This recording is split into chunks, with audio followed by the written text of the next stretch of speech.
Hello, everyone. I'm Jim Garrison, and I want to welcome you to day 160 of Humanity Rising. On a daily basis since the 22nd of May last year, Ubiquity University and over 300 partners from all over the world have come together to provide an open space so that as we traverse this extraordinary pandemic, all of us in some form of lockdown and engaging in social distancing and wearing masks and concerned about our public health and the future of humanity on this earth. We have an opportunity to share our experiences, to share solutions, ideas, visions of the future, and most importantly, to come together and confer as to how we can increase our strategic effectiveness so that people of goodwill can ensure that the world beyond the pandemic is more healthy and abundant and regenerative and in alignment with natural systems.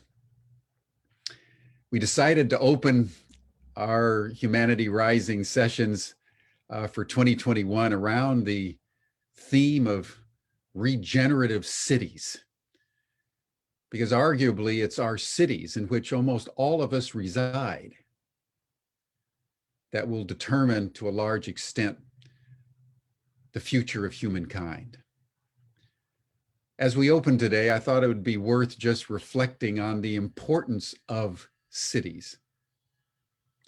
Cities have been coterminous with civilization itself. Every civilization, and Arnold Toynbee counted about 23 of them that we know about, have started with cities, because it's in cities that people have come together in large numbers. And when you bring people together in large numbers, the entire context and content of what it means to be human changes. For hundreds of thousands of years, we were hunter-gatherers, and we existed in small groups of 20 to 30, maybe 100 at the largest. And we moved around and we hunted and we gathered fruits and berries, and then, for reasons yet unknown, about 10,000 years ago in the Fertile Crescent in Upper Mesopotamia between the Tigris and Euphrates River, agriculture started. And that allowed stability. And human beings began to settle. And in those settlements, the earliest cities emerged. And it was Aristotle, the great Greek philosopher, about 2,500 years ago, that first contemplated the importance of cities in his masterwork on politics. He says it is the polis, the marketplace, where people come to trade ideas and goods in an urban setting that is the basis of politics itself, which is the discernment through which large aggregations of human beings determine how they're going to live together, what they value, how they execute justice, how they care for the needy, how they educate the next generation, and how they fashion the instrumentality of governance. All that happens in the polis. And that is both the challenge, the agony, the ecstasy, the adventure of civilization over the past thousands of years. It's always been located in the cities.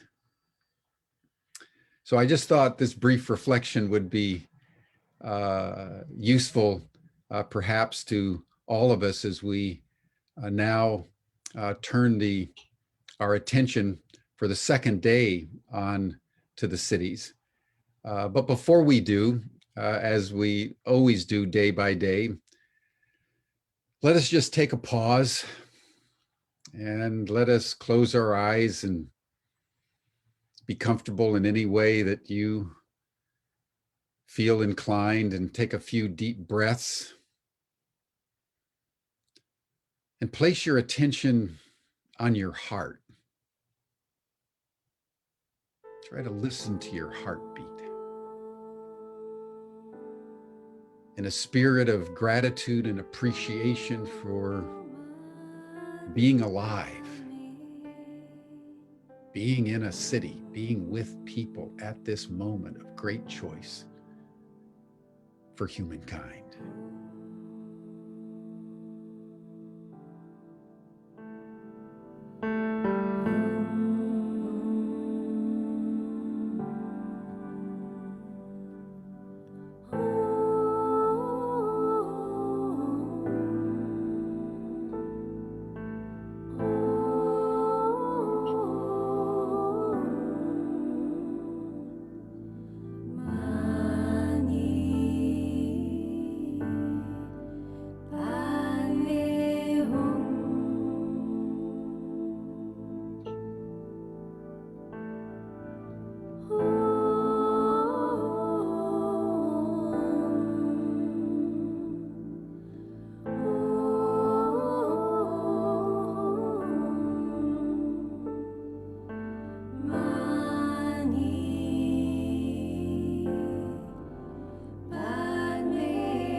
Thank you, everyone.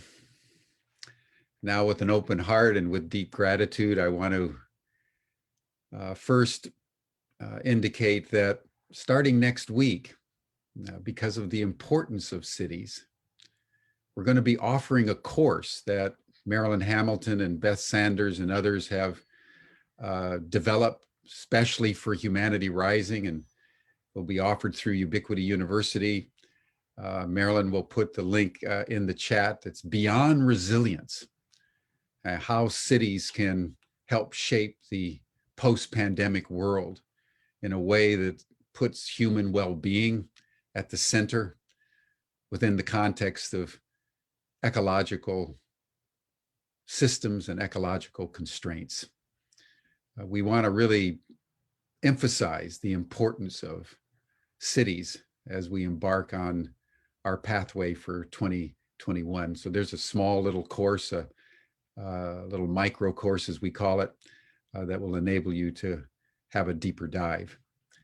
Now I'd like to turn the program over to Beth Sanders. As you know, she's the author of Nest Cities, how citizens can serve cities and how cities can serve citizens. She's the president of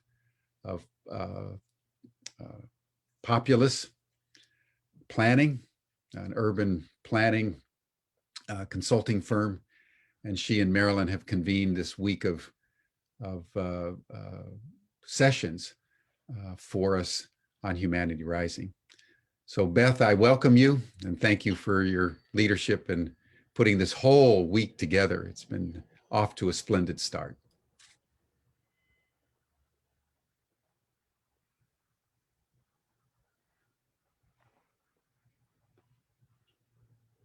Thank you, Jim, for the warm welcome and the pulling in of the polis of the cities. And I love those words: the agony, the ecstasy, the adventure of cities. One of the things that I've learned in my work, in my practice with cities, and a little bit of research too, is that the work that we choose to do, each of us forever, has always been the force that generates and regenerates our cities.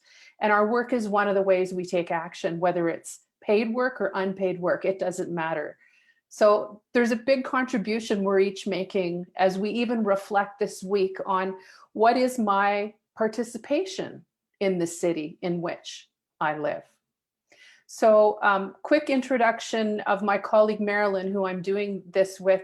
She's the founder of Integral City Meshworks. She's the author of the Integral City book series, and we're going to see some of her maps and ways of thinking today, and I can vouch for their usefulness in practice out in cities and communities. We're both a pair of Canadians, but we have a range of people that are joining us over the course of the week that are certainly not Canadian and are certainly people from around the world and cities around the world. So we'll introduce you to them in a few moments. I'm going to just share my screen for a moment and give you a bit of an orientation to the week. So as Jim said, it's Cities Rising week. We figured, Marilyn and I, that there's an opportunity here to invite the Humanity Rising community into a reflection, and which leads to action and mobilization about the city that you live in or the community that you live in, and whatever size it is, I can bet you're connected to a larger city, that it's a dynamic living and evolutionary system. So our intention for the week is to give you opportunities to reflect about your relationship with the community and the city you live in and around, so that you can best serve it, so that it in return best serves you and your fellow citizens. And the ultimate purpose here is so that together we can serve together the well-being of our planet Earth, or Gaia. We have a plot for each day. So yesterday we talked about activating cities at scale. And Mark McCaffrey offered us a lens in on the power of 10 and multiple messages in that, and the reflections that came from our, as you'll meet shortly, our reflective city practitioners, is that the city at scale is in the sweet spot between the smallest of us and the largest human systems or natural systems. But there was also so much else in there, but there's a piece in there that is the takeaway for me, which is whatever scale resonates with you, whatever scale you work at, it's a legitimate contribution. Today, we're going to shift gears and we're going to look at cities as complex adaptive systems. They're living systems. And we're going to continue with the thread over the course of the week. On Wednesday, we're going to look at cities specifically from the lens of life cycle patterns when we look at governance. On Thursday, we're going to dig a little deeper into what does it mean to practice mutual agency. And the way I look at cities is ultimately what they are is a survival skill for humanity. So we'll play with that idea a little bit. And on Friday, it's really an integration day for the whole week, and really look at cities as a vehicle for regeneration, particularly when we're looking at our relationship with the planet and the ecoregion of our cities. Oops, I'm having a problem with my screen does not want to move. I'm going to stop sharing because it's not working. And one moment. Simply also to say that one of the frames that Marilyn and I are using is building on Donella Meadows' work about if the world were 100 people. And I have a slide that you can't see, but that's okay. There's obvious things like, well, half of the 100 people would be male and female. There's some other numbers in there that are super fascinating around if we were 100 people, 5 of us would speak English, only 5. And here we are as a community where we're all speaking English or able to speak or listen well to English. But you'll notice in our our guests on the call today that there are many other languages that would be first languages. The other interesting facet would be if we were a village of 100 people, 86 would be able to read and write and 14 would not. 40 of us would not even have an internet connection. So I shine a light on this simply to say that we're in a rather privileged place to even be in this conversation. So who is here among us participating with Marilyn and I in this experiment? We have about 25, 30, what we're calling a reflective practitioner. You're going to meet 9 of them today. A couple of them are familiar from yesterday. And you'll notice for those of you that are watching the program over the course of the week, this group of people is going to shift and change and come and go a little bit. They're all from cities around the planet. And honestly, they're just lovely people out doing their work in the world and really working to improve the communities that they're in.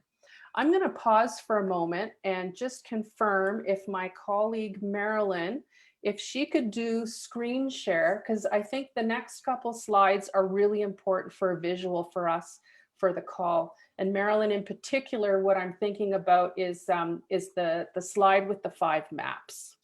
If we could go with that, please. If not, Beth, I can do it. Okay, Marilyn's rolling. Thank you, Rick. Okay, Beth.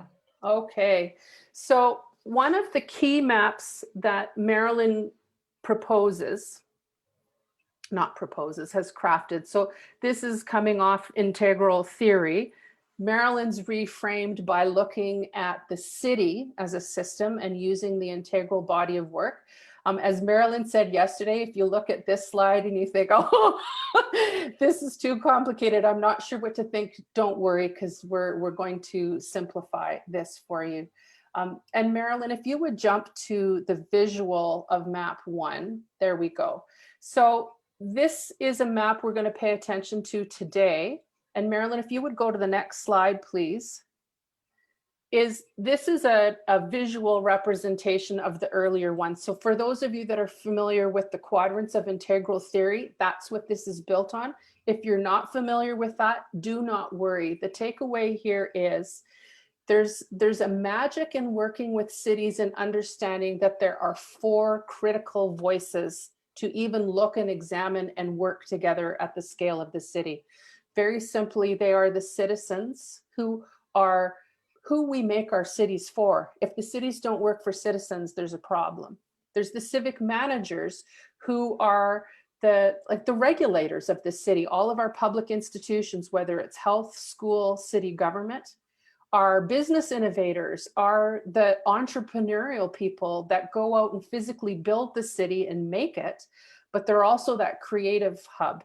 And then civil society is like the consciousness of the city, making sure we check in to make sure that, oh my goodness, I need to put my phone on mute. Sorry about that.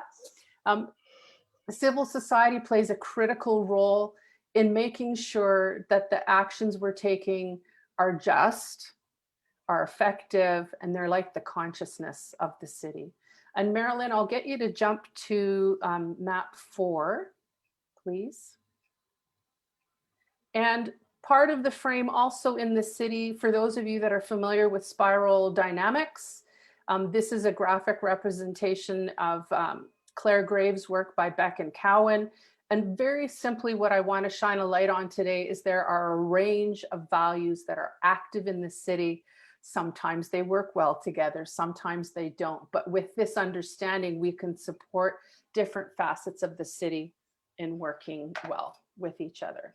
So our plot of the day is to try on for size the notion of the city as a complex adaptive system that is alive, in which we are a part.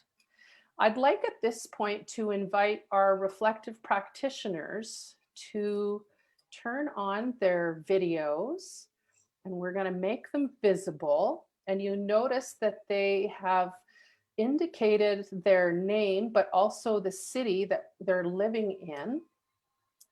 And I'm going to ask our reflective practitioners to quickly introduce themselves, and we'll hear more from them later. We're going to be ruthless and quick on this, reflective practitioners. So I'm going to ask you, when I call on you, to tell us your name and where you live. And if you were on the call yesterday, part 2 of your check-in is to just identify a thread that resonated with you yesterday. And for those of you that weren't here yesterday, absolutely not a problem, is your name, where you're living, and the work that excites you right now. And there's quite a few of us, so we're going to need to be quite expedient in terms of our time here. So your name, where you live, and either the work that excites you or a thread from yesterday that's resonating with you. And I'll start with Stanley, and after Stanley, it will be Patty. Go ahead, Stanley. Thank you, Beth. So my name is Stanley. I am in Stockholm. And from the session yesterday, one of the things that stayed with me is the realization that we all have places that work for us. You could call it energy-wise, or work for us in terms of making us feel comfortable or not. And there are places where we definitely don't feel comfortable inside our cities. And that's Stanley, something. did you tell us where you're living right now? Stockholm, yes, I did. Okay, sorry. Yeah. Thanks, Patty, or Stanley. Okay, Patty, and then Mira Michelle, please. Hi, everyone. I'm situated in Cape Town at the moment, in South Africa. Beautiful, beautiful city, complex country. What stood out for me is the tension between the ease, the places of ease and the places of discomfort in our observations and our time right now with COVID, but also what it's bringing up in terms of the shadow and the gold. The splits are becoming more evident and shining into us brightly, giving us choice. Yes. Yes, thank you, Patty. Okay, Mira Michelle and Lev. Hello, fellow humans. I'm Mira Michelle, and I am currently like an hour south of Hanover. And what excites me about my work is the soul development that I'm passionate about in nature, nature's soul, and in human souls, and the values which expand upon that deeper connection to the earth. Thank you. Thank you very much, Mira. Okay, Lev, and then Katerina. Hello, Beth. Hello, Marilyn. Hello, everyone. Lev Gordon. I live sort of all over the world, but my base is in Izhevsk in Russia, and we work with 1,000 cities of Russian Federation, from very small ones to very large ones. We have a living cities community and network of practitioners using an integral approach to basically discover and activate the collective intelligence within the city using the frameworks from Marilyn and other colleagues from ours who will be present today. Thank you. Thank you, Lev. Okay, Katerina and then Ranjani. Hello, everybody. Thank you for being here and to share this nice conversation. I was listening from the audience yesterday, and I'm living in Barcelona. I'm Bulgarian. My original town is Plovdiv. It's the oldest living town, still living town, 30th century city. I'm coming from there. I was living in Sofia for 8 years and now 15 years in Barcelona. What inspiring me, I'm a physicist, so to me, what is moving me really in this life, it's this wondering how we are creating life from the rocks. You know, cities are rocks, but today with technology, we're bringing them to really living systems that they can have their own consciousness outside of the people. And this really amazing me. And I'm always walking on the streets, looking at all these technologies, how it's merging with us, the humans. It's crazy. And this conversation has been, this community, to me, it's really so nice to share, and this wondering, you know, I mean, it's evolutive. We will not find a solution today because it's changing. We are living in something that it's in a movement. So each step that we are doing, it's creating a new road, and there is no end to this, and it's really exciting. Thank you very much. Wonderful. Thanks, Katerina. Okay, Ranjani, and then Lynn, please. Yeah. Hi, everyone. Good evening. I'm Ranjani. I'm currently sitting in Bangalore in India.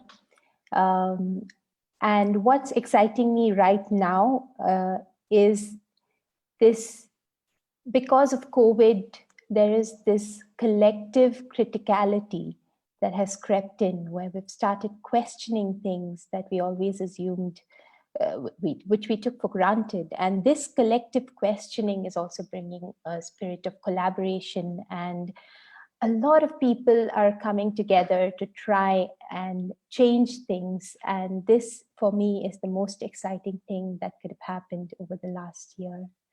And this is one such community, and for that, I'm thankful. Wonderful. Thank you. Okay, Lynn, and then Hugo.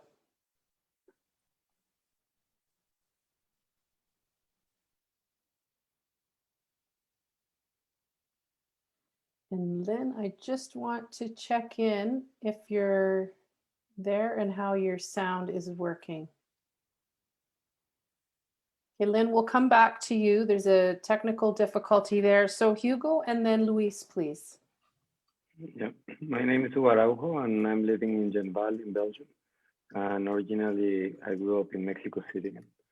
What excites me more to be here is really trying to understand how to bridge in between living systems and the city.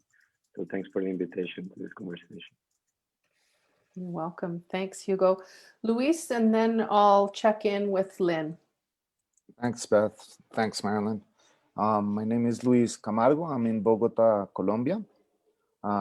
My focus and what is most interesting to me is nature-based education and the role it has in shifting educational systems and regeneration, and both connected into how we can activate our regenerative capacities to shift the planet's, let's say, momentum. And from yesterday, one thing that was really evident is that nature is our comfortable space. We are nature. And this is a key part, I think, of what cities must consider. Thank you. Mm-hmm. Thank you, Luis. Lynn, let's just check back in with you. I see you're not on mute, so let's see how the sound's working. Okay, Marilyn, I'm going to get you to introduce yourself, and then I'll wrap this piece up, and then we'll check back in with Lynn before we continue. Go ahead, Marilyn. Hi, Beth, and hi, everyone. I'm Marilyn Hamilton, and I'm as Beth indicated, and I think Jim also, that I'm the author of the Integral City book series and also the founder of Integral City Meshworks. I'm located in the eco-village of Findhorn in Scotland.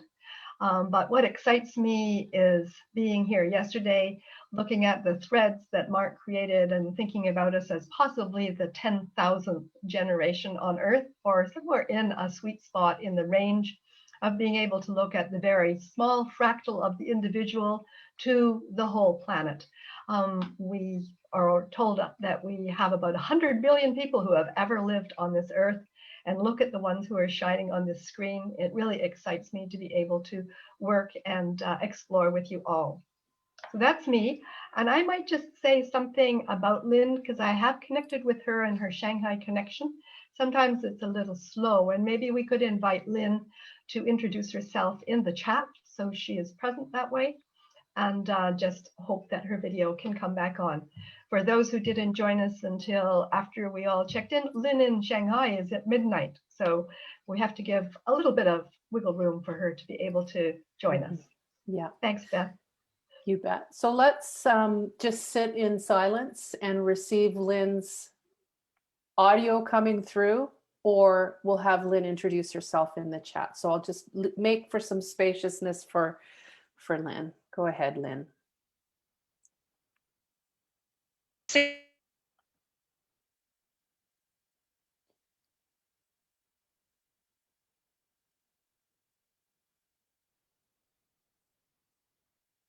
So Lynn, there was a bit of a blast of sound. I think the chat is going to be the best way for you to quickly introduce yourself. And then hopefully over the next while, we can resolve technical things. So how about an introduction in the chat? Perfect. Thanks, Lynn.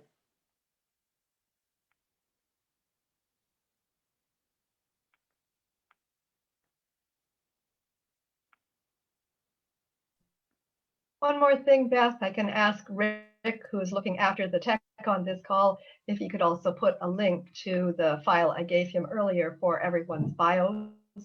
And then everyone would be able to see the people who have introduced themselves, plus Lynn as well. Okay. So for anyone who's not able to see the chat, I just want to relay what Lynn is putting there. So she says to start, okay, let's do it here. My name is Lynn, living in Shanghai for 6 years. It is a mega city. And I'll just wait a moment to see if there's more that Lynn is going to relay.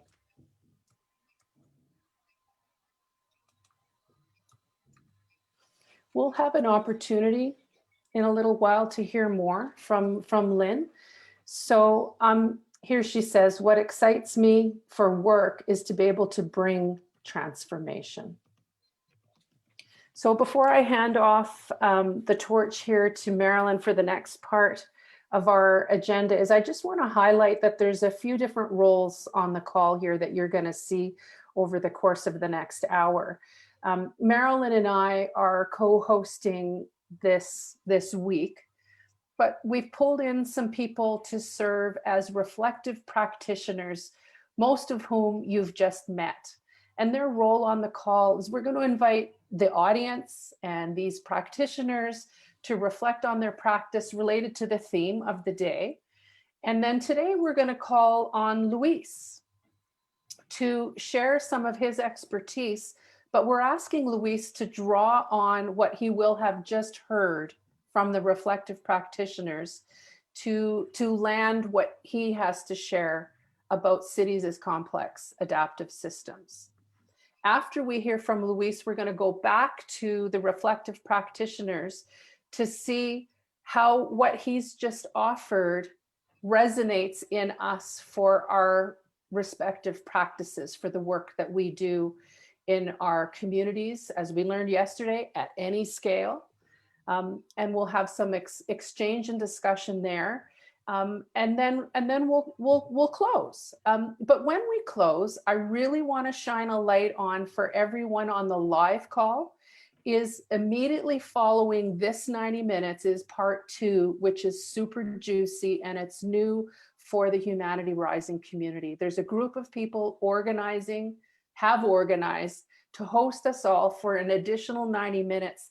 And this is the second place is where you folks as a community are able to meet each other, to explore what you wish to take action on, who you might take it with, who might have ideas and you can percolate. And my cautionary tale here is when you see the link in the chat for part 2, grab it and save it somewhere, because that's the only way to get into part 2 unless you're on their mailing list. But everyone on the call live is welcome to participate. And Stanley has just left it there. So thank you. And Stanley will post it multiple times, but I just want to flag for those of you that would like to continue to reflect more with others in community. There's an opportunity to do that right after this call. With that, let's pause. And Marilyn, over to you to lead us, all of us, audience, live or recorded, our reflective practitioners, in some reflection time. Over to you, Marilyn. Thank you, Beth.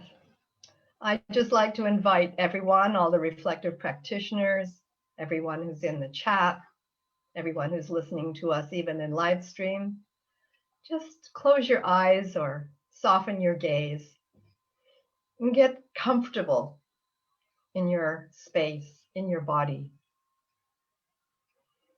Settle yourself into your space. Immediately around you, just Notice the boundaries of the walls, of the room, of the ceiling and the floor. Notice how your body is picking up the sensations that are in that space. What are you feeling? What might your gaze or your mind's eye see? What little sounds or even loud ones do you hear? Just let them pass by. Are there smells or tastes or some other way you just sense life happening all around you?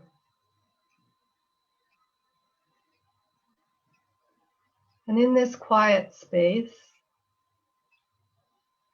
notice how life is expressing itself.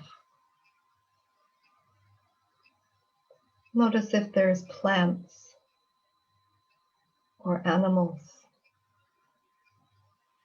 or even minerals and crystals.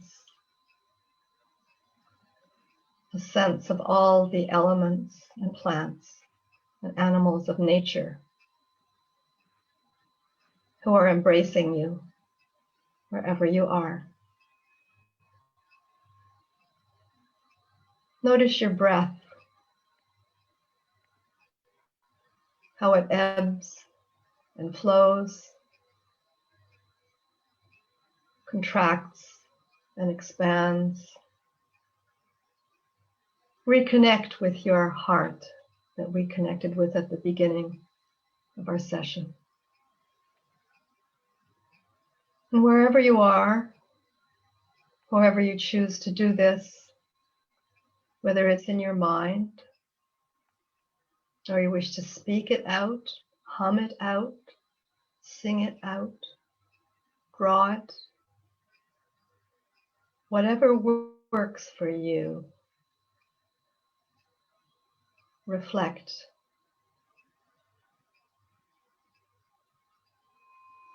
We are all Gaia's organs of reflection.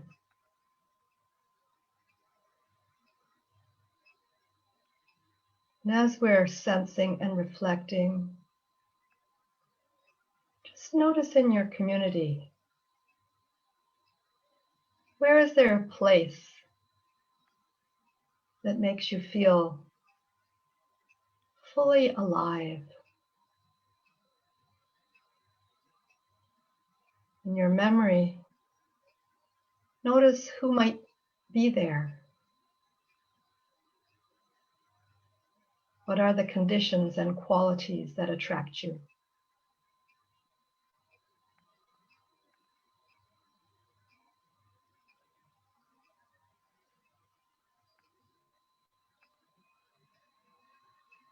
As we're connecting with these qualities of life, start to notice our body again. Wiggle your toes. Feel the life touching the ground. Feel your fingers and bring your arms and your torso back alive. And as you're stretching or noticing just the flow of energy through your body, when you're ready, open your eyes and come back into your space.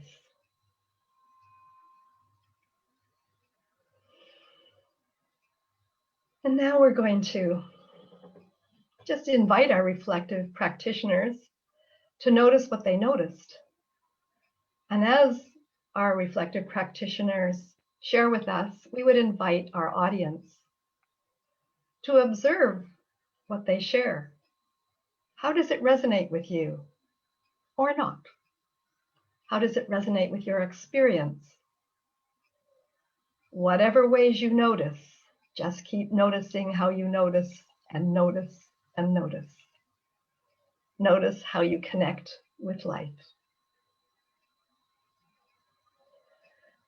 So I now would invite our reflective practitioners to share with us what came up for them in that reflection. Here's just a few things that might have occurred to you. How do you experience the city as a living system? Where in the city was it that it came alive for you? Are there any ways that your being in the city amplifies that living system? And I'm really curious about what happens when we act as if our cities are truly alive as living systems. So I'm going to call on somebody to start, and then I'm going to ask that person to choose the next person so that we can have some reflections from our practitioners. I see a big smile on Patty's face. So how about we start with you, Patty? And we're also going to have to be mindful of our time because we could all speak for a great length about this, but we want to make sure everyone gets a chance to reflect. So a little essence of what you would like to reflect on, Patty. I'd like to reflect on the immediacy of that experience, because before I closed my eyes, I was aware of the light playing on this picture and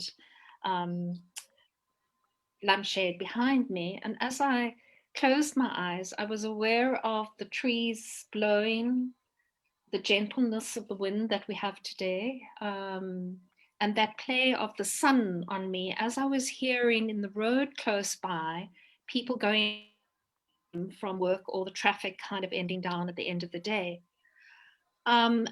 Feeling that juxtaposition between the energy of the trees. I've got big trees around me and the mountain behind it, and the dappled light that I'm looking out there, and this reflection there. And then slowly I became aware of the clock sounding behind, I think you, Marilyn. There was a tick-tock. And I got drawn in as though in a vortex with the sound of the zoom, a very slow, low quality sound. It felt like I was being drawn into the vortex right across the oceans to where you were. So that was quite a fun experience of being here, very present, and noticing the juxtaposition and then feeling the connection over the waves. Thank you, Patty. That makes me feel very connected. Who would you like to hear from next? I would like to hear from Ranjani. Thank you, Ranjani. Thank you, Patty. The city as a complex adaptive system was a bit much for me to process. So I just said, we'll just think of it as an organism. Something alive. It's very simple, something alive. And I started to think about what does that mean, and what is the nature of this organism, and how can we look at it not as a mechanic would a car, but as a biologist would look at it, at an organism with curiosity and trying to figure out what's happening and why it's happening and what is the purpose of this being, and does it even know it has a purpose. And then I realized that it depends on how I'm looking. So I fly in to Bangalore on a flight at night, and I see the light, and the light spreads out beyond the city in tentacles out into the distance, and it's almost like a little slime that is growing out, and that's just a manifestation of the way that the city is growing. You go down to the streets, it's this overwhelming, crazy, mad place with traffic and noise, and you don't know what's happening, and then you realize, oh, I was so peaceful up there and everything looked so sorted, and here I cannot make sense of this. And then you go to your cafe and you're sitting and you feel at home and relaxed, and okay, I can figure out this one space. And the city has this ability to make you every time see it in a new light. And I think this is the most curious of all beings. And then I leave my city.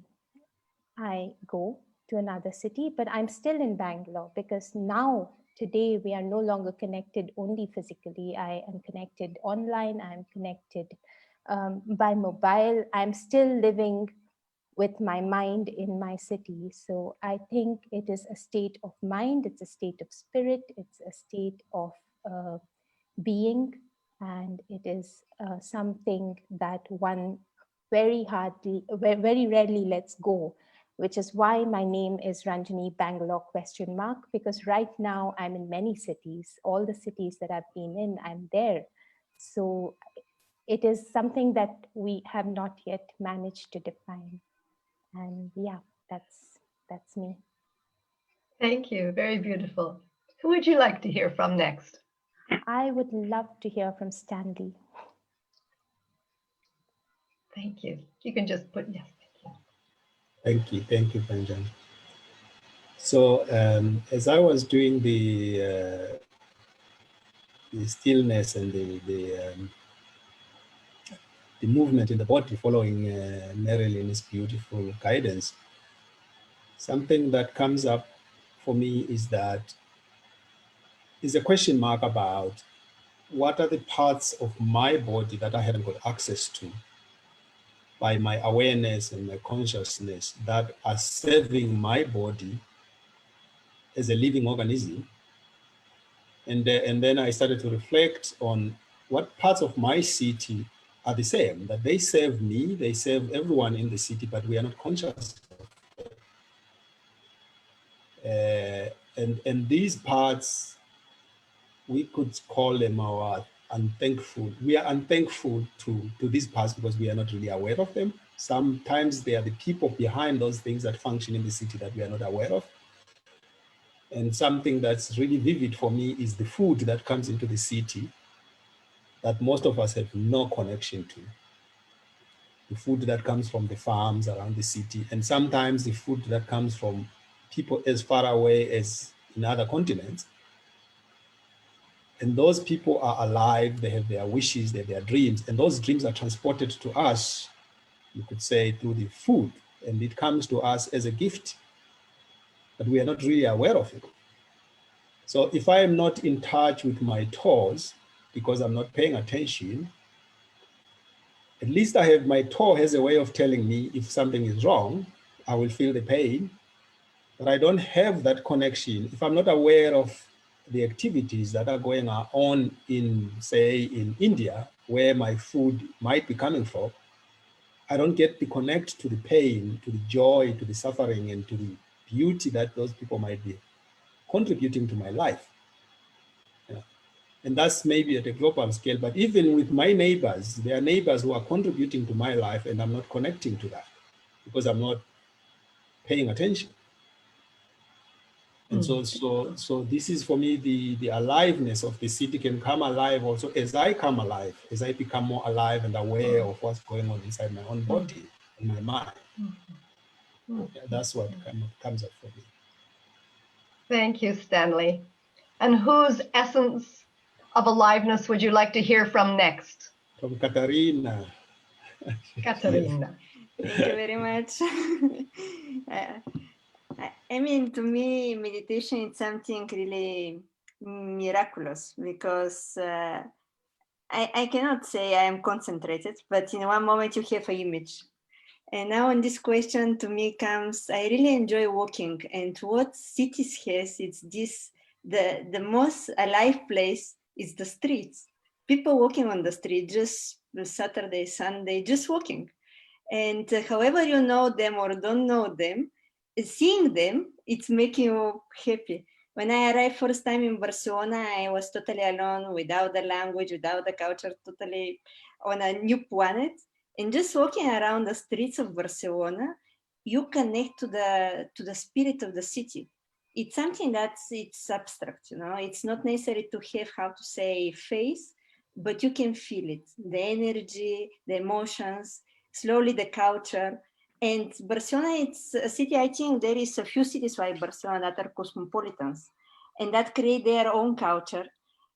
And this is something that it's really incredible to me, how something that we perceive that is not human has a life, has its face, identity, built by these different people that are passing.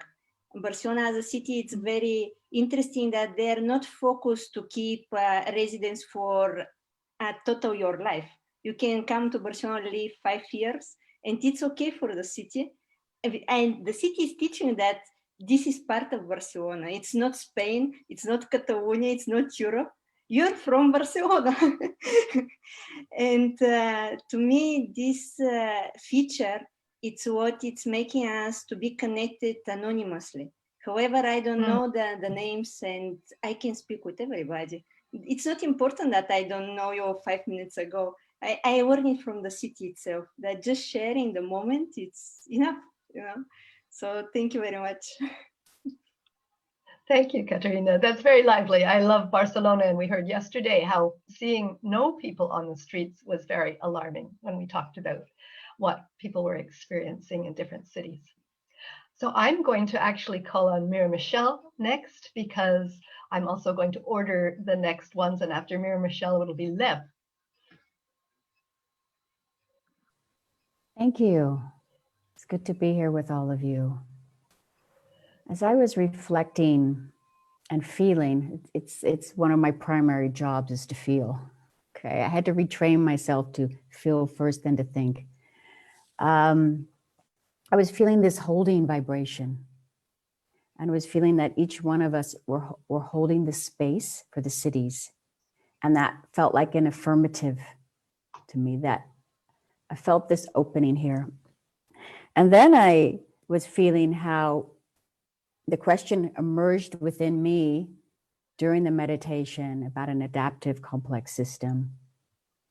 And of course, as a founder of an institute called Sacred Female Rising and cleaning the cleanse site, the projects on our, that's a project I have, sorry, cleanse site, which we clean nature sites of past trauma. I immediately felt how nature holds the city. So then I felt this expansion, and I felt all the root systems underneath the city and how nature is holding, really alive. It's an alive holding. You know, sometimes I think because we're so focused in on being in the city, right? We stop to realize that this alive holding is taking place everywhere we go in the city. And I think that's so, ooh, you know, then my juices start flowing. And then the third place I went was to each and every human, because I work very intensely with humans and groups. And I felt this alive nature within every human. So then I saw this nature holding and this human holding. And this system is complex, but yet it's also very simple. And I love to see the simplicity in many systems. And my feeling is when we value that a step more and allow those parts to connect, then the answers will vibrate from that intelligence. And then, of course, number 4, because I always love to do 4s. I do 3 or I do 4s. It's all so intelligent, right? It's all so super, super intelligent and juicy. And I love to flow with that, because I think as humans, we often underplay just how intelligent and how perceptive we are indeed. Thank you. Thank you, Mary Michelle. Yes, and Pintorn, intelligence of nature is one of the principles that we co-design with. So yes, thank you for bringing that out. So I'll call on Lev next, and then hopefully Lynn, we can hear from you. And I put a little note in the chat, Lynn, if your sound doesn't connect, we'd still love to hear your reflection, and you can put it in the chat. So Lev. Thank you, Marilyn. Well, I'm picking up from Mira Michelle and everybody who was before, and in a way, I want to just stay silent because there is so much wisdom and richness in everything we have already shared. And what I've done, I sat on the floor because I have a 4-year-old daughter who plays on the floor all the time. So there is a big mess in our apartment. And the reason I did it is because when we explore how cities operate, we see how many adult people who run the cities lost the connection with their inner child and with this aliveness that Mira Michelle was talking about. So what I felt during the little meditation today, but also what we are trying to explore, working with the city mayors, with the entrepreneurs, with the city leaders, is how we can connect to our inner aliveness in our daily action and try to connect to other people in the city, not on the mind-to-mind level, but on the heart-to-heart level, when we move from our individual boundaries to a more sort of interconnected sense of collective presence and collective action. And this is what we picked up from Marilyn's ideas and books and trying to implement. And there is an amazing case I just really want to share, comes to my mind when I think about this aliveness. There is a small town, about 20,000 inhabitants in the south of Russia called Zverevo. And for last 2 years, the mayor of this town was using the principles of integral development and heart-based leadership. And he really changed, he sort of woke up the collective self of the city, and the changes that they saw, and I visited and I saw it on the ground, are completely amazing. So the city from being, it's a mining town in the past, and the mining industry is gone. And so by using those heart-based leadership principles and integral development approach and some other sort of frameworks we use, they have undergone a complete transformation, and the city today is alive from being a very sort of being in the degenerative sort of dynamics before. Over 2 years, it became #1 in many metrics in the macro region where it's situated. And so this, when I saw how people communicate there, they completely went from being, talking across the borders and across the sort of fences within the city to really trying to see the aliveness in each other, and whether you are a city official or an entrepreneur or a city community leader, they now operate from the sense of collective self, collective sort of intelligence. And when you see it in practice in a very simple sort of environment, it really shows how it could be transformative to a larger cities all over the world as well. So aliveness, inner child, and moving from an individual self to a collective self in our day-to-day operations. That's what I want to share with us today. Thank you, Marilyn. Thank you, Lev. That's so rich and beautiful, and love that your daughter was there with us. And for those who don't know, in fact, in Russia, they didn't use Integral City as the name of the association, but Living Cities. So that is what they're aiming for, change in 1,000 cities to become alive by 2035. So beautiful. And now I want to call on Lynn. Lynn, can we hear you and or see you?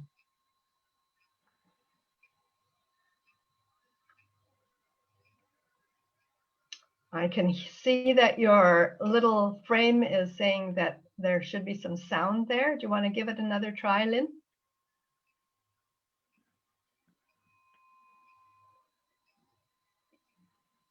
I'm afraid we can't hear you.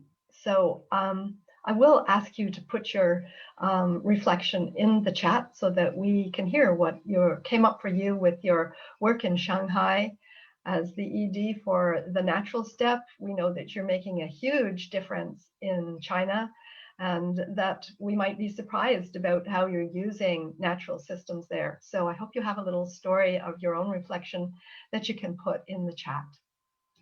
There's 2 more people that we want to hear from, but more briefly. One is Hugo and the other is Louis.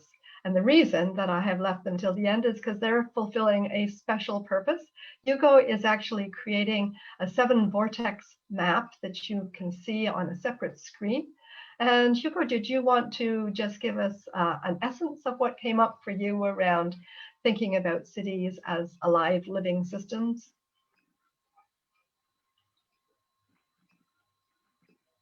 Sorry, that was for me? Yeah. Yes. I was just focusing on nothing. Okay. Yeah, of course. I wasn't ready, but I can do it. So for me, it seems like we're talking, and I put it more as a poetry maybe, as cities where people create communities, and these communities actually make us to collectively question things, and to see these qualities and conditions that make us realize that there are collaboration and tensions there. And something that triggered my mind was this online and anonymous life sensing vibration factor that we could be inside or outside the cities. If we see it from nature, then I see it as an expression of intelligence, energy flows where contraction and expansion happens. And from biology, we have something alive, but we need this purpose of amplification. And we have these examples of body, reflection organ, slime, and rooting system. So I think as a living system, it is more about holding the space, but also emotions and feelings to create these connections and awareness, and especially being present in the place that we live.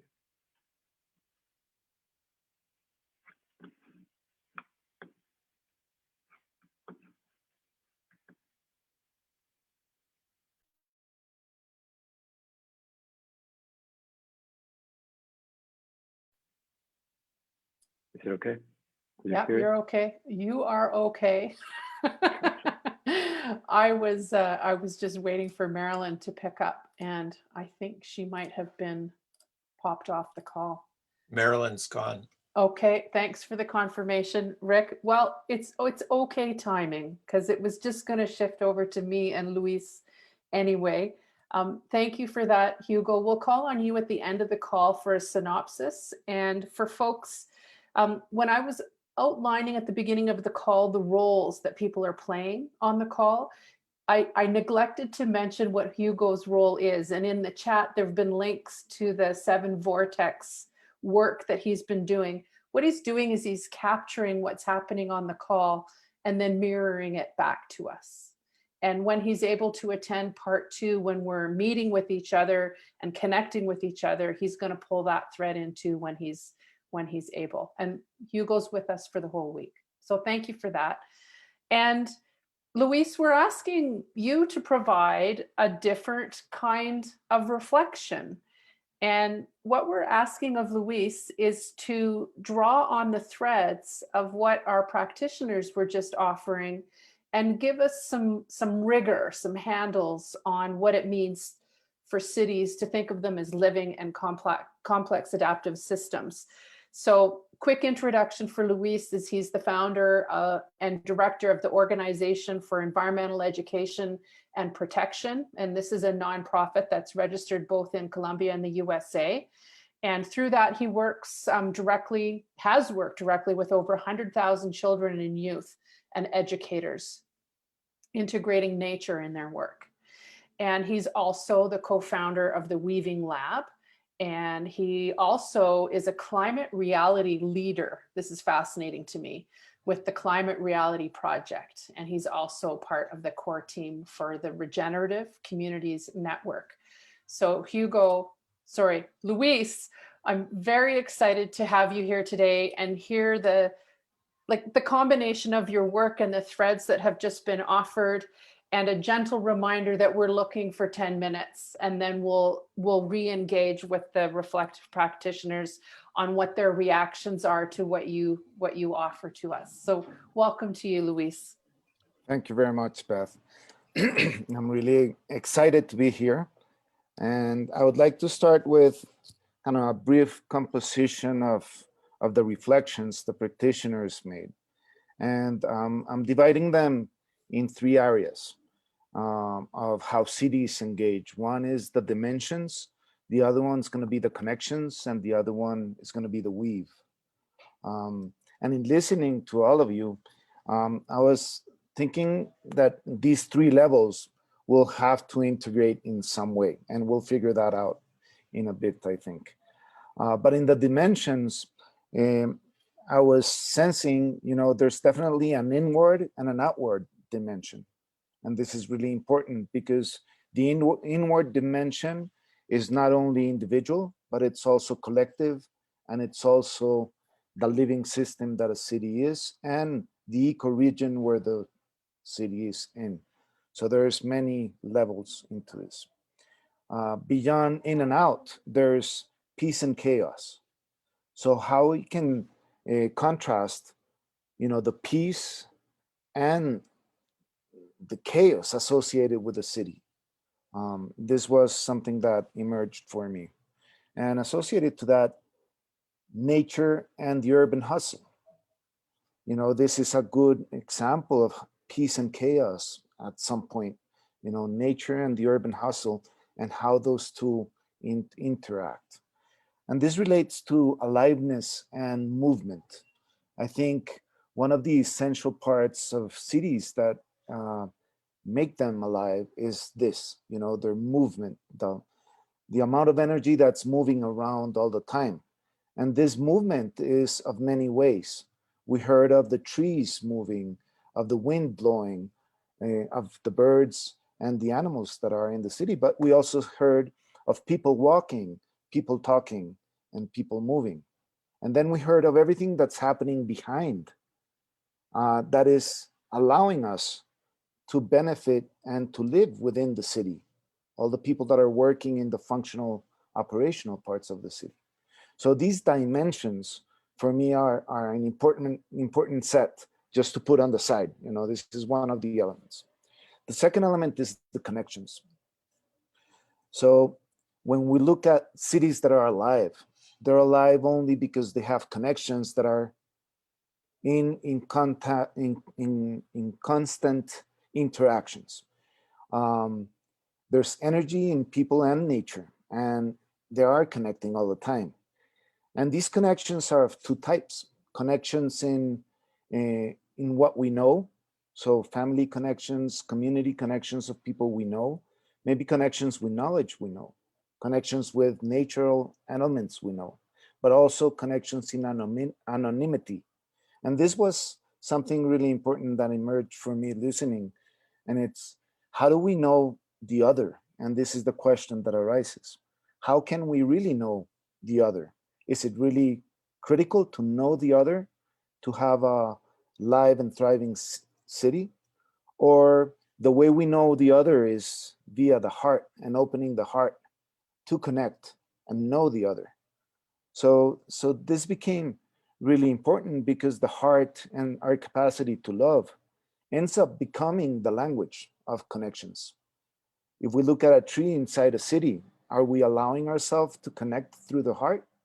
If we look at a stranger, that's walking in the city, are we allowing ourselves to connect through the heart? And this takes us to the dialogue, and then how we relate and start building those relationships and connections within the city. And this creates the feeling of liveliness in the city and gives it support. Next is the weave of the city. And this is associated to how people that hold the city, non-human people that hold the city, all the birds, all the insects, and all the other critters that are around us. The roots, I love this, thinking of the earth, underneath the city, and how all the roots. And I was thinking also the fungi and all the microorganisms that are underneath the city, that are literally holding the city, and the waterways that are connecting everything together. How does this come around? And this connects to the food, and why the weave becomes stronger is because the food, ultimately, when we put it in our mouth, there's a huge connection or line of actions that had to happen to get there. But it connects us directly to the soil outside the cities. And it shows us that a city is not a city in itself, A city is only a city in its ecoregion and in a living planet. So as a living city, we're only part of a larger organism, which is an ecoregion or a bioregion and a planet. And this is all associated to how we connect. So I think here, if we look at the dimensions, maybe the dimensions are what give us the capacity of being and feeling. The connections allow us to give sense. And the weave is actually what makes cities become part of the planet in an integral and holistic perspective, and bring the intelligence of nature into the context of the city. So summarizing a little bit into my work, this relates to how we can activate the regenerative capacity. And from my work, activating the regenerative capacity has to do with activating our capacity to relate with ourselves, with others, and with nature in any context. And I think cities are a reflection of this. And I'll put in a little vortex also that we can see, so you can see this relationship. I have it right here. But activating our regenerative capacity really would require us to start looking into these levels of connections and of dimensions, so we can feel not as individuals part of a city that is functional to us, but also as individuals that are part of that living system. So we're cells, or we're small bits of interconnected everythingness. And I think this is key, because if we wake up every day within the city and allow ourselves to feel these connections, every time we see people walking, we try to open our hearts and feel these connections. If we see or hear the leaves moving on a tree, we try to project ourselves down to the roots. That will change our relationship deeply with how we relate to the cities. And I guess if the cities are a reflection of people that live in them in terms of their consciousness, this will shift people's consciousness.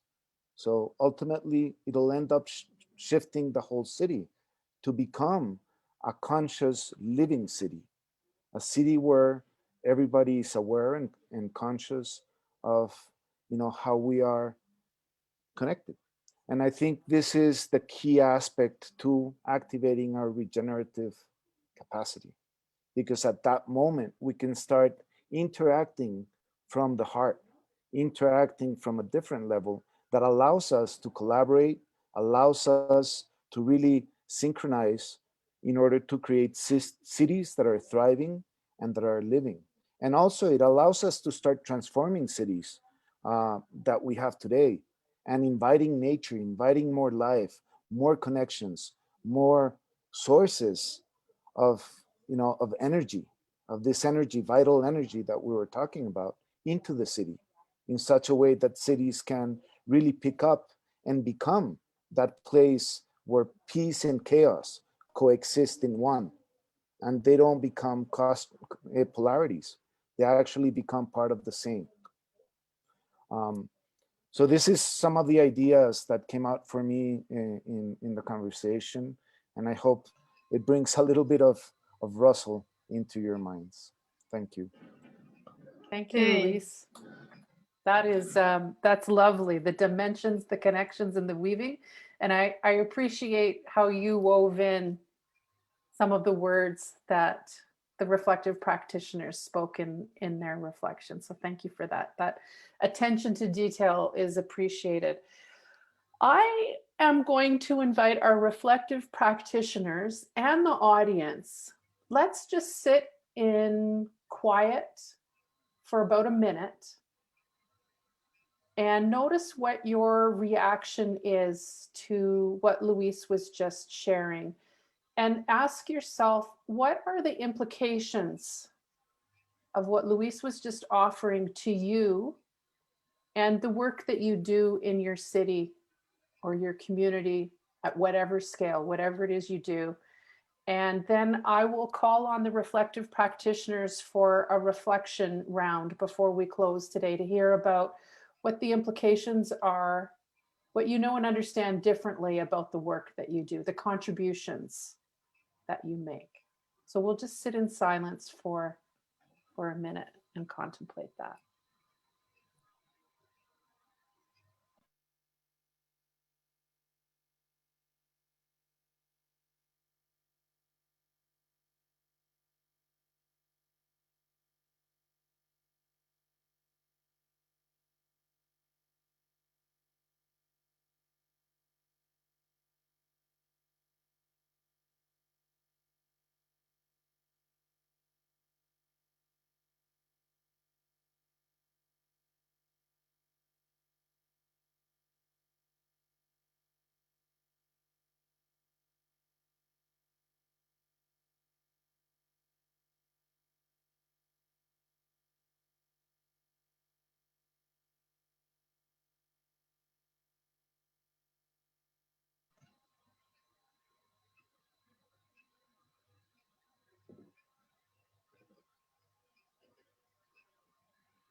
Thank you for that, Marilyn. And I'm going to zip up in the chat. And before I invite reflective practitioners, I just want to read in what Lynn sent in earlier about what makes the city feel alive, so we can hear her voice. So her reflection offered this: what has occurred to my mind is the pictures of the boutique clothing stores on the French concession in Shanghai, the smell and taste of the dumpling and wontons and spring onion pancakes from the small local restaurants with decades of histories, and the street views of all people and beautiful trees from the windows of all the small coffee shops in narrow but beautiful alleys in center Shanghai. They are something that make me feel replenished and recharged every time when I am near them. Also, as a living system, the dynamic of Shanghai can't be better explained by city is as a living system. You can't find extremely fancy and modern everything. Sorry, you can find extremely fancy and modern everything. You can also find extremely local ways of living. The city truly adapts by itself and develops itself.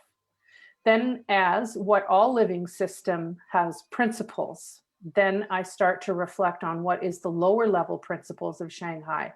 What exactly is what makes it unique in each city? So I'm going to call on our reflective practitioners, and we'll make room for Lynn to try again. So what I'm looking for are, what are the implications of what Luis just offered, and any takeaways that you have about the work that you do and your work? And raise your hand if you'd like to speak, and we'll do this rather quickly. Go ahead, Marilyn. Yes, everyone, I would just like to appreciate that when I lost my connection, right at the point where I was asking Hugo to talk about the network, ironically, I could come back in and just feel the community that was alive here, and know that trusting the process, that Beth had picked it up, and I could hear this beautiful story that Luis was weaving together from the earlier stories. So I felt a strong, overpowering sense of gratitude and trust in our process, in our connections here. So I just want to thank everyone. Thanks, Marilyn. Okay, Katerina, jump in. We're looking for a quick and pithy reaction from you. Thank you.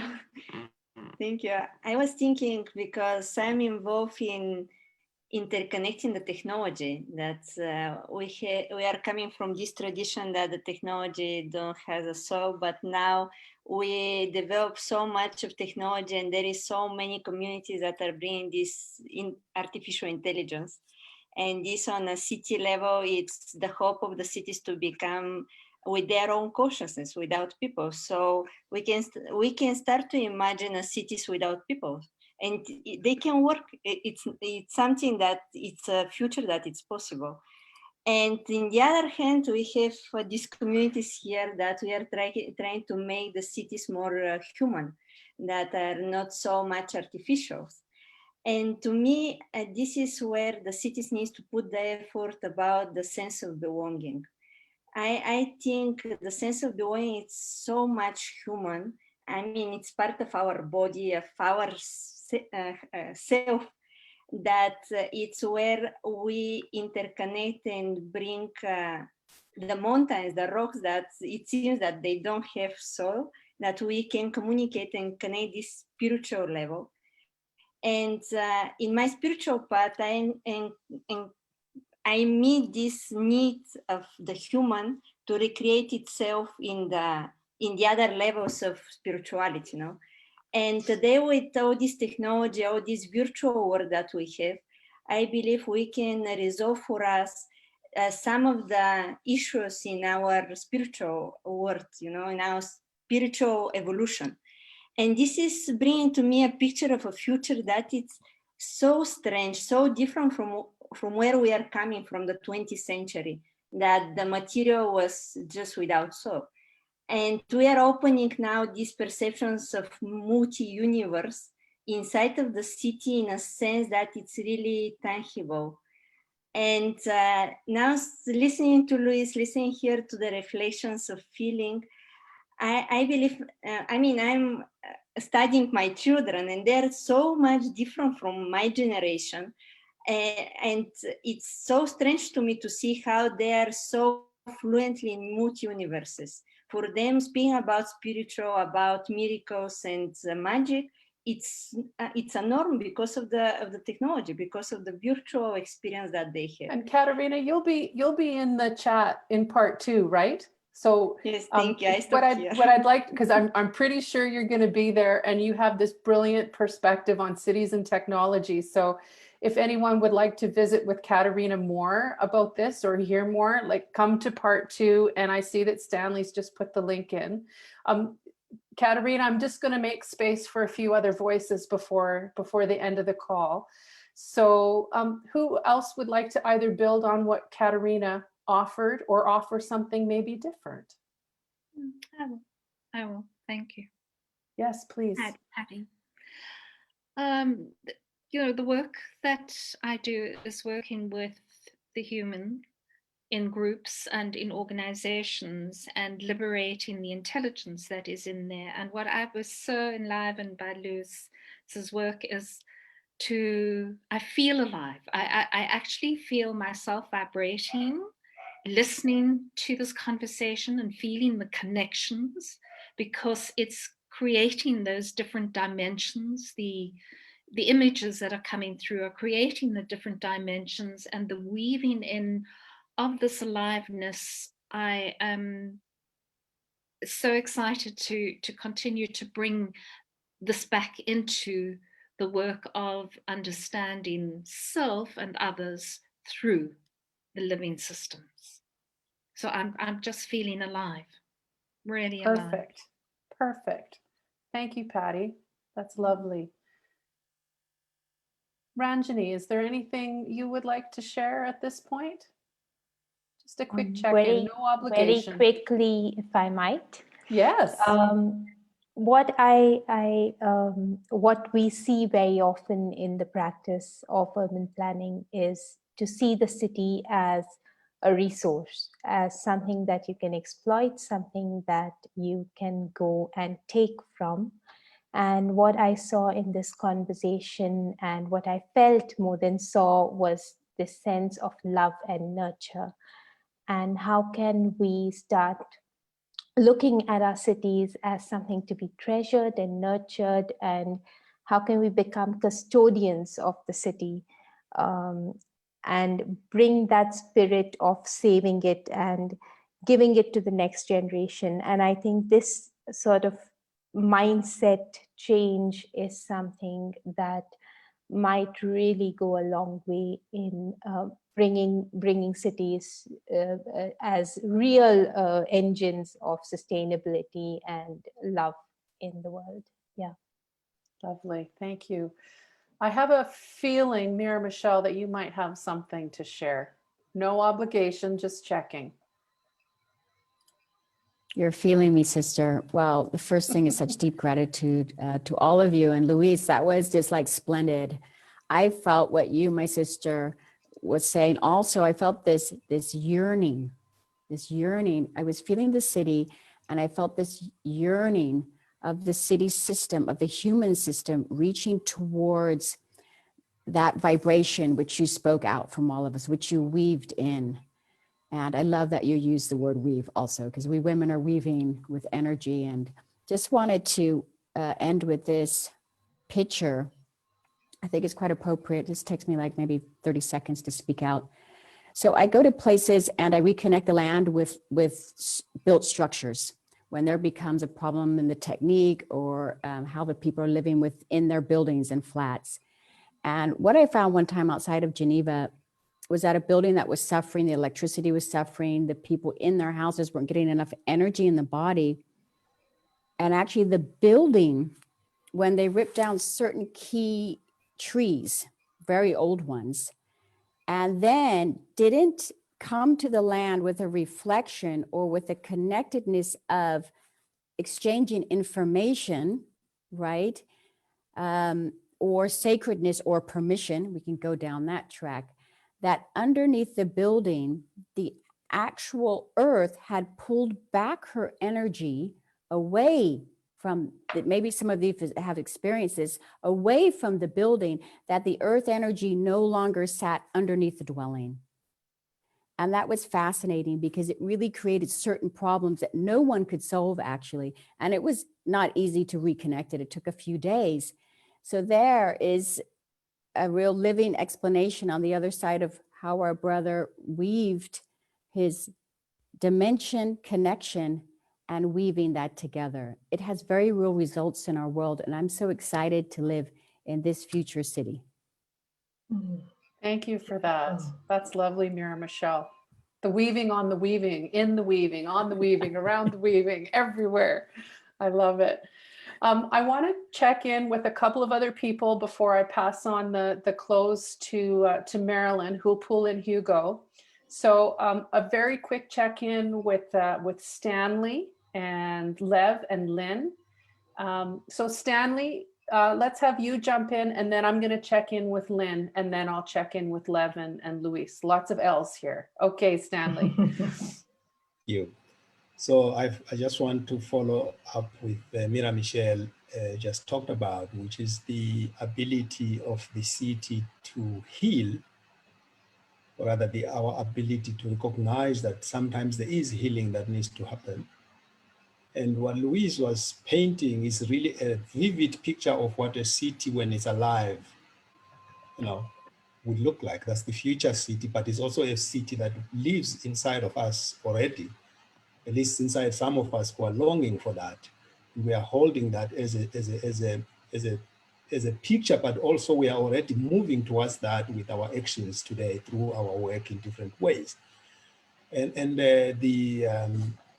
the thing that comes up for me is that I used to work as an engineer with infrastructure, and I used to work with a lot of architects. And what comes up for me is when we missed, during those days, this was 20 years ago, when we missed this vivid picture of an alive city, and also just even connecting what we are doing with the alive people that we are trying to serve with the infrastructure, we probably created a lot of what Mira Michelle is talking about, places where we created dissonance, we created separation instead of creating unity. And how can we sense back into that and do something about it?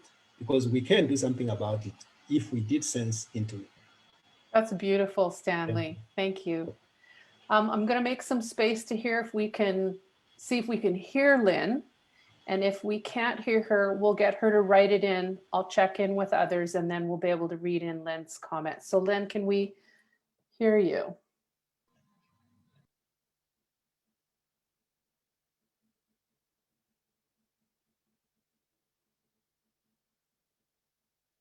So we can't hear you, Lynn. So I'm going to invite you to type in the chat again, and then I'll come back to that after I hear from Lev. So Lev and Luis, I'd love to hear from you, just a quick wrap up kind of comment about what the implications are for your work. And Thank then you. Marilyn and Hugo will close us out. Well, it's interesting when you mentioned, can we hear Lynn? I tried to hear Lynn in my heart, and I Oh, did good. in a way. And it was so powerful that tears started to sort of roll from my eyes. But that's just a side reflection, how we can connect to each other, not from the outside, but from the inside. And my takeaway is that it really starts with each one of us, with me, in my environment, how alive and how aware am I. And the more I practice this aliveness, being alive, being aware, I can sort of transmit and catalyze this state in the people around me. And together we can really grow aliveness and awareness within our city to then grow the aliveness and awareness on the planet. So thank you, everyone. Thank you very much for this beautiful journey today. Thank you, Lev. And I want to shine a light on Lynn's perseverance because it's now 1:31 in the morning for Lynn. So she's really hanging on. So we'll watch for Lynn's message. Luis, any closing observations from you? Yes, just a quick one. Thank you, Lev, because I think the essence of our regenerative capacity lies within us and how we project and end up relating with everything else. And I was thinking, you know, a city that is alive, or a live city, is actually a natural city. You know, in order for it to thrive, it must create the conditions conducive to life. And this is an essential principle. And it's all about relations. And relations, you know, start from ourselves, from within. So I do think that fostering this internal or self-love and respect capacity to relate is going to lead to create these smarter cities and integral cities. But also, if we open our hearts to let nature come back in, because a city is a natural city, you know, we are nature. So we need to realize that cities cannot keep on growing without nature. And we need to bring in all these other inhabitants back in, because they give us the moments, you know, of well-being. And we heard that yesterday. So this has to become a priority in every city in the world, is invite nature back in and start building relations that are respectful and full of love. Thank you. Thank you so much, Luis. Marilyn, over to you to close us out and weave in Hugo's live vortexing. And I will watch for Lynn's message in the chat.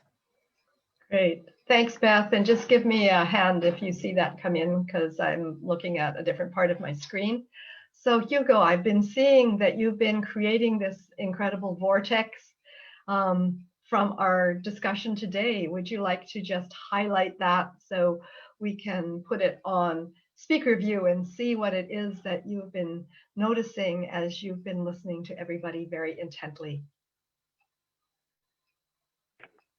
Yes, Marilyn, thank you for the opportunity. I think in my previous intervention, I said something about it, and this is what I got from here. So the cities, I love this idea of the voices of the human hive, and I think what I would really like to share is this resonance on living systems, how holding emotions, feelings, connections, and awareness, but especially that we need to become a conscious community with movement of healers and weavers that help us to increase our capacity of love as part of an ecoregion, a planet, to increase our regenerative capacity from the peace and chaos that Luis was saying. Something else that I wanted to add is that being from Mexico City and being there in the earthquake, something enlightened that is called, during the earthquake in the night, one of them, it was tribal luminescence. So that made me realize that even below the roots, we have some minerals that were also shining light over the Mexico City. And I understood somehow why it's a sacred place. But what touched more my soul when I was there, is that after the earthquake, I saw a human change from 1 minute to another. So we all start to helping each other. And that brought this collective consciousness that we call it Fuerza Mexico, because we never see that coming. We saw it once when we had another earthquake, but it seems that cities could bring all this energy and positive force of helping each other and being kind with each other. So I think this is for me the most important message that I would like to share with all of you. The vortex is there, and it is about life. It is about bringing the living system, the nature wisdom into the equation. So how can we do that? Maybe we can help by technology, but at any case, we need to be quieting our cleverness and bringing really the best of nature to try to understand how a system works. So if we want a living system, of course it is alive, but if we want to be in alignment with the context, then we need to listen what the context is for everyone, not just the noises, the traffic and the lights that we have created, but how as a community we can be a reflection organ of regeneration. So thank you. Thank you, Hugo. That's just beautiful. And Beth has something from Lynn now. I do. She sent in a lovely, powerful question. So, reflection on implication, says Lynn. What I was thinking is that if a city is a living system, when it adapts and develops itself, what happens if the current system isn't the right system in terms of being sustainable? Wow, what a beautiful question. And I really love how it connects and opens up the vortex of the network that Hugo has just offered us. And it's like, for me, many people ask me what's an integral city, and I say it's a framework of a living system that is evolutionary. And that when people think about working on the city, with the city, I say, actually, we are the city. We work as the city. And what I so appreciate today is that we've had the full spectrum of the city represented in your reflections, and that you have shared very authentically that they aren't, quote, merely physical or emotional or mental, but also spiritual. And the spirituality is something I remember from yesterday that Stanley brought in his very first introduction of himself, and said that he worked with love. And for me, this is the energy that is holding the living system. And that this is also something that came up with the relationships that we all shared. And Lev brought in his daughter, the next generation. And a number of you have referenced being able to embrace the city through multiple generations. And this is our bridge to tomorrow. We wanted to look this week at governance. So how do you look at governance in a living system? Well, most of us would grant that living systems are self-organizing systems, and at the same time, they have life cycles that they go through, like all living systems. And so tomorrow, that is what we're going to frame, an exploration of governance through life cycles in the city. I call it living intelligence. And so we recognize that living systems are extraordinarily intelligent. And as I started at the beginning with my own introduction, I do believe that we've been evolved by Gaia in her service. So if we can wake up and grow up to being in service to Gaia as her reflective organs, then cities are not only the places where this intelligence is really focused, but within it we have the organizations and the organelles, and as individuals, we are like the cells in those organs. And I think we're creating over the long term a whole planetary organ system that is in service to Gaia, in service to life. So I want to thank you very much, everyone, for all of your contributions today. And thank you, Beth, for bringing Lynn's voice in, both to checking the chat and also building the bridge for me when my little network went out. So we thank all of the technological gods as well. And now it's time to turn it back over to Jim. Thank you, Marilyn. Thank you, Beth. Thank you all. This has been a splendid session. And I think your last comment, Marilyn, is the tonality that I would underscore. You know, we don't live in cities. We are cities. It's just like we don't live on the earth. We are earth. And I think, you know, Luis, what you were saying, and I love the fact that your background was the forest. We were talking about cities and your background was the forest, that, you know, we are an extension of the forest. We're an extension of nature. And as you all know, when they do the pictures from space of cities, we look like amoebas. We look like bacteria in size and scope and so forth, just like the research on the human brain. The human brain and the neurosynapses and the neurons are a microcosm of what the macrocosm of the entire universe looks like. So as above, so below, as within, so without, and cities are the fulcrum between those two worlds that shape us and challenge us in very powerful ways. So thank you, everyone. We will continue tomorrow, Wednesday, with more on cities and governance, as Marilyn just indicated. Same time, same station, 5:00 p.m. Central European time. And then I want to invite everybody into the after session chats. Our chat action group has been very, very dynamic, and also call people's attention to the course that Marilyn and Beth and others have developed that will be launching next week, Beyond Resilience, which is a discussion of how the cities can lead us into the post-pandemic world. So thank you, everyone. We'll see you tomorrow. Bye for now. Thanks, everyone. Bye. Bye-bye.